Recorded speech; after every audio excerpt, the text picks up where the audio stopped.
Bike ಮತ್ತು car ನಡುವೆ ಅಪಘಾತ ನಡೆದ ಸಂದರ್ಭ ಮಾತಿನ ಚಕಮಕಿ ನಡೆದ ಘಟನೆ ಉಡುಪಿಯಲ್ಲಿ ನಿನ್ನೆ ರಾತ್ರಿ ನಡೆದಿದೆ. ಇಲ್ಲಿನ ಪರ್ಕಳ ನಡುಪೇಟೆಯಲ್ಲಿ ಇತ್ತಂಡಗಳ ನಡುವೆ ಮಾತಿನ ಚಕಮಕಿ ನಡೆದಿದ್ದು, ಘಟನೆಯಿಂದಾಗಿ ಸುಮಾರು ಅರ್ಧ ಗಂಟೆ ಟ್ರಾಫಿಕ್ ಜಾಮ್ ಕೂಡ ಉಂಟಾಗಿದೆ. ಜಗಳ ಬಿಡಿಸಲು ಹೋದ ಉಡುಪಿ ನಗರಸಭಾ ಸದಸ್ಯ ಯೋಗೀಶ್ ಸಾಲಿಯಾನ್ ಮೇಲೆಯೂ ಹಲ್ಲೆ ಯತ್ನ ನಡೆದಿದೆ. ಜಗಳ ಬಿಡಿಸಲು ಹೋಗಿದ್ದಂತಹ ನಗರಸಭಾ ಸದಸ್ಯರಿಗೆ 25-30 ಮಂದಿ ಗುಂಪುಗೂಡಿ ಹಲ್ಲೆಗೆ ಯತ್ನ ಮಾಡಿದ್ದಾರೆ.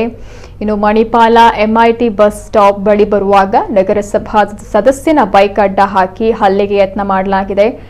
ತಕ್ಷಣವೇ ಮಣಿಪಾಲ ಪೊಲೀಸ್ ಠಾಣೆ ಮತ್ತು ಹಿಂದೂಪರ ಸಂಘಟನೆಗಳಿಗೆ ಯೋಗೀಶ್ ಸಾಲಿಯಾನ್ ಮಾಹಿತಿಯನ್ನು ನೀಡಿದ್ದಾರೆ. ಸ್ಥಳಕ್ಕೆ ಆಗಮಿಸಿದ ಮಣಿಪಾಲ ಪೊಲೀಸರಿಂದ 2 ತಂಡಗಳಿಗೂ ಠಾಣೆಗೆ ಆಗಮಿಸುವಂತೆ ಸೂಚನೆಯನ್ನ ನೀಡಲಾಗಿತ್ತು. ಬಳಿಕ ಠಾಣೆಯಲ್ಲಿ ರಾಜ್ಯ ಪಂಚಾಯಿತಿ ನಡೆಸಲಾಗಿದೆ. ಸುಮಾರು 1 ಗಂಟೆಗೂ ಅಧಿಕ ಕಾಲ ಇತ್ತಂಡಗಳ ವಿಚಾರಣೆ ನಡೆದಿದೆ. ಮಣಿಪಾಲ ಠಾಣೆಯಲ್ಲಿ ಹಲ್ಲೆ ಯತ್ನ ಪ್ರಕರಣ ದಾಖಲು ಮಾಡಲಾಗಿದೆ.